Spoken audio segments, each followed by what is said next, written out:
and we won't speak any French, I'm afraid. So, would you like to start?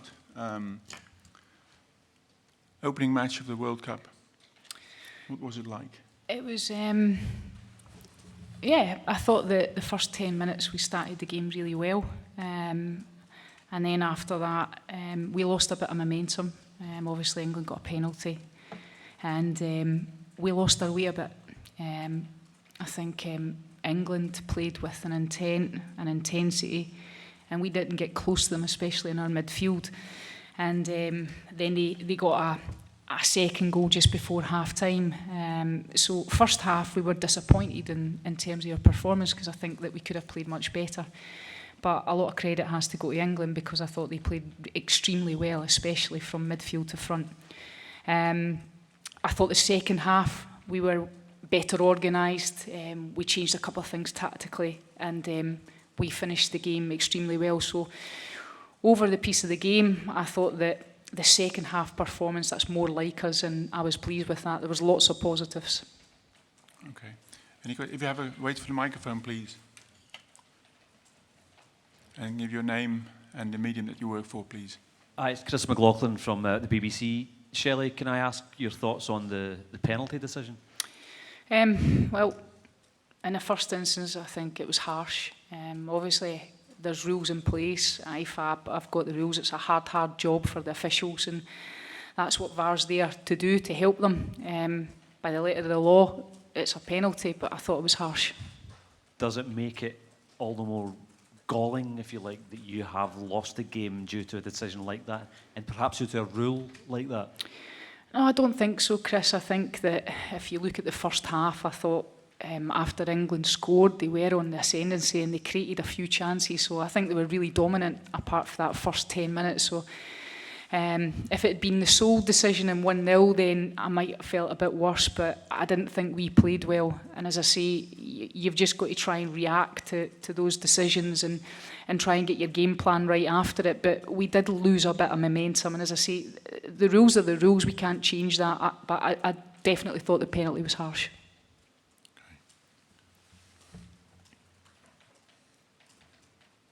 Hello, Emmanuel Baranguet, reporter with Agence France Presse. You talk about the second half. You play far better in the second half. What was wrong in the first half? Because when you played, it was very good, and maybe you were too defensive on the first half. Well, I think it's very, very easy to analyse when you go down 2-0 because the opponents as well, you can play a bit more possession, you can keep the ball. The team that's obviously on the opposite side of that, then you always get a wee bit more, obviously you look at things, the pressure's off you when you go down 2-0. When you concede 2 goals, you can play without the pressure because the other team are comfortable. And I think there was a bit of both. As I say, the biggest problem for us in the first half was, I thought in our midfield we didn't get close enough to theirs, and they were able to penetrate through us quite a lot in the first half. Okay. Final question, please.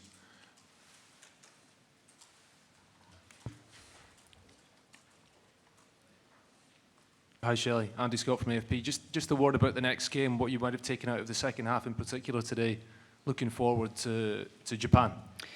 Yeah, I think firstly, we need to look at the first half and where things went wrong.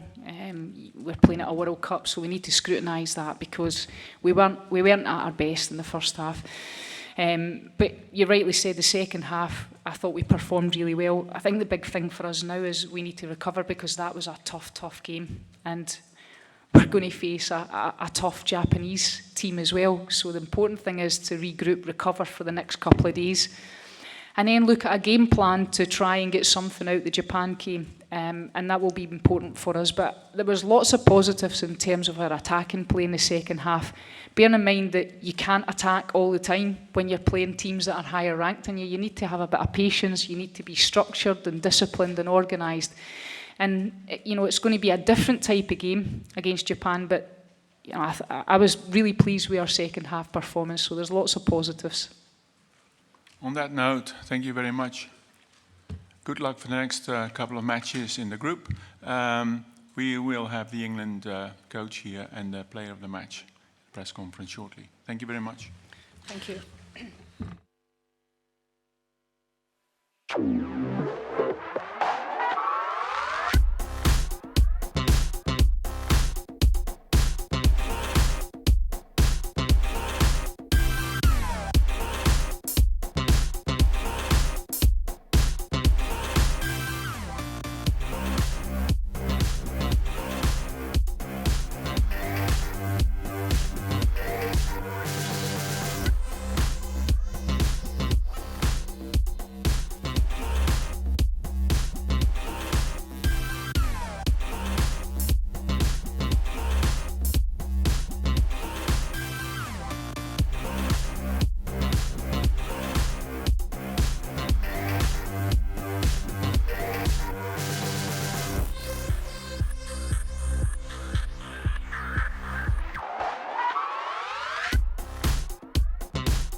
Cannot place any phone here. Rich, You can FIFA place said no. Yeah, she said no. I'm just a fullback. Well, I'll kick off. Yeah, I think we enjoyed the game. We enjoyed the victory. It was really hot out there, got to say, and we played really well in the first half. We spoke all week about the style of football that we want to play, and I thought in the first half we did that. We knew that probably Scotland, with the selection that they took, would probably sit back and try and contain the game early on. So we wanted a really fast start, and that's why we played really adventurous, really high, and we got two really good goals. Could have had more. Nearly had a third one just after half time. And then I suppose the disappointment leaving the game, and it's the standards that we've set, is that in the second half I'm sure Nikita will back me up on this, is that we need to keep the ball better, particularly when the legs get heavy and we get in fatigue, where we had to make a substitution because a couple of knocks, and we had to keep the ball better. So we have to keep driving those standards. We have to keep being ruthless, and but it's good to get the first game out of the way. It's always an emotional game, playing Scotland, the build-up, the expectation on England. But my overriding feeling was when I turned up at the stadium and the game kicked off, it was an unbelievable occasion. We loved every single minute of it. The players did. They were raving about it before, during, and after the game. And I think everybody concerned, Scotland, England, that's fine, and has got to be really proud that we're taking part of something really special. Thank you. Before we go to the second question, thanks for your first speech. But first of all, before we start the press conference with Team of England, I'd like to congratulate the player of the match, Nikita Paris, a player presented by Visa and selected by the fans. So congratulations. Thank you very much, and appreciate your support throughout the game and moving forward in the tournament. Good. So let's go to our second question. Any question? We have one right here, and the next one will be that one. Hi, Phil. Neil Moxley, Daily Mirror. Just wondered what your thoughts were on the VAR incident, please. Well, we've been given 2 talks by referees, and the 2 talks that we've had, one by a FIFA official and one by an official in England, Sean Massey, both said that was going to be a penalty. So I've not seen it. I didn't look at it. I just trusted that the minute that the referee came over, the minute that she does that, I think it's going to be a penalty. I actually thought there was one just after that was probably even more blatant. We've all asked for VAR to get the correct decisions, to get the right decisions, so we take away all the arguments. And I've got to say, the composure of the girl next to me, in particular when she's waiting 3, 4, 5 minutes, was world class, and it got us off to a really good start. Phil, on that point, can you assess Nikita's World Cup debut? It must be very valuable to have a player tormenting the left side of an opposition's team like that, the way Nikita did, particularly in the first half. Yeah, I mean, it's probably, Nikita is the example probably of the work that England have done, that Man City and Nick Cushing's done at Man City, and Nikita herself has applied over the last 16 months. We challenged players 16 months ago with their own individual development plans about being the best player in the world in their position. And we've seen a player develop from being a really, really good WSL player to now obviously signing for the best team in the world in Lyon, scoring goals in the WSL, making impacts in the big games on the big occasions. And you know, she's someone that's still got another 5-10% left in her. You know, the ability to score, the ability to create, the ability to play left, right, and through the middle. And I think what you've seen today, you've seen a little snippet of what a special player we've got. Next question right here.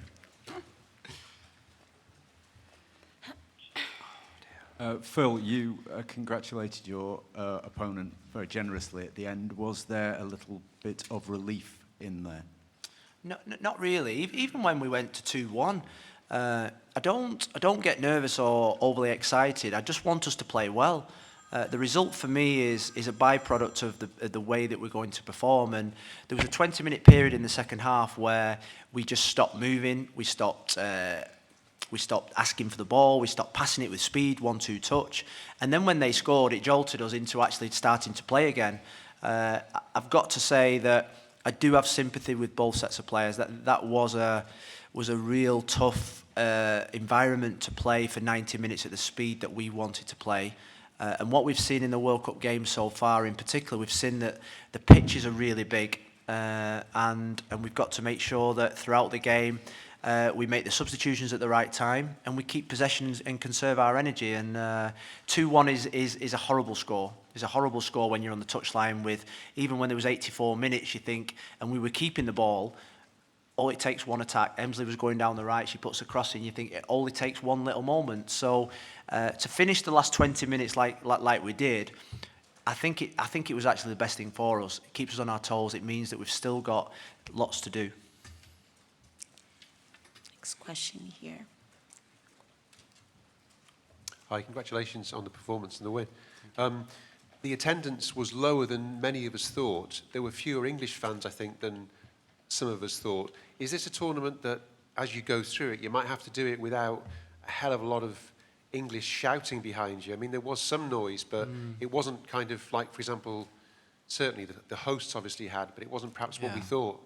Well, you know, when I thought there was a sea of red and white throughout the stadium, yes, there was probably more empty seats than what we thought, but I think in terms of the England supporters, we had loads camped outside our hotel. The buses were stopping outside our hotel 10 minutes before we were leaving.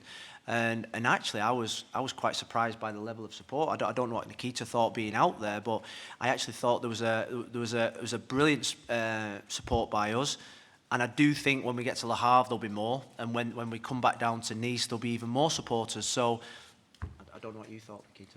Personally, I thought there was great support. You know, Scottish fans were screaming, so was the England fans. And when I came out of the tunnel for kick-off, all I could see was red and white, you know. So thanks for the England fans for coming out, and I'm sure more will be coming. Phil, could you just give an update on the injuries, where things stand? I think Millie got, I think it was a shoulder. She was holding a shoulder when she went down when they clashed with Cuthbert. Apart from that, Beth Mead got cramp. And I think Fran went down in the first half with a kick, I think, on the back of the knee, so we had to protect her in the last 20 minutes. But I suppose Millie is the one that we'll have to look at in terms of the next game. But I'd be very surprised if she's not ready. And alongside that, I expect Demi and Tony to be ready for the next game as well. Next question. Here, please. And the second one right there. Phil, congratulations. You spoke a lot in warm-up games, and she believes in, and basically every match since you took over, about the tests that this team go through. Now that you've come through that, was it actually good to have that last 10 minutes in terms of a mental test, in terms of how the team dealt with holding out, you know, for those last 10 minutes after Claire scored? I suppose so, but I don't think we wanted to be holding out. I think we wanted to be 3-0 up. I wanted to be making substitutions to rest players. I didn't want us to be making substitutions to try and see out the game. It's not in our makeup to game management at the end. Although I did think we did it really well.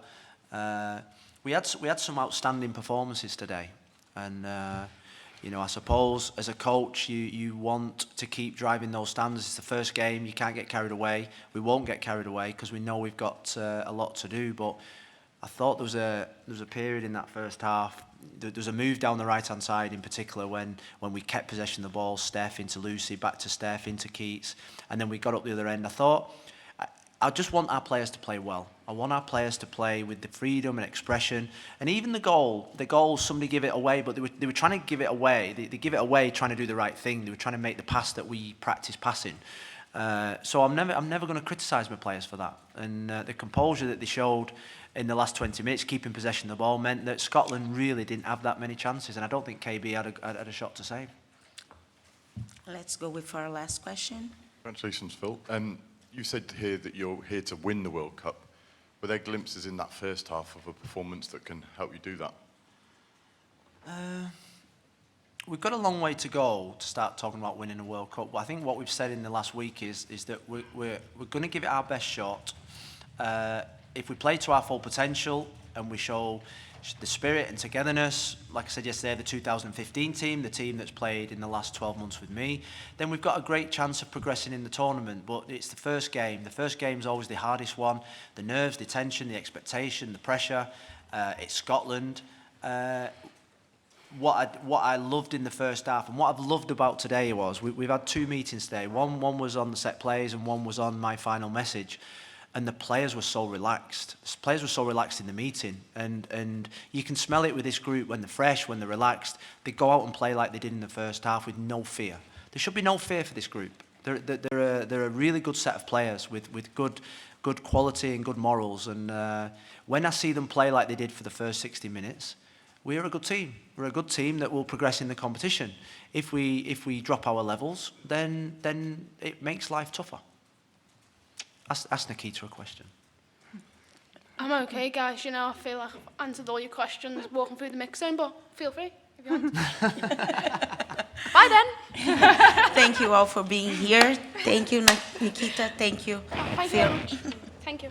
And congratulations. Man of the match trophy.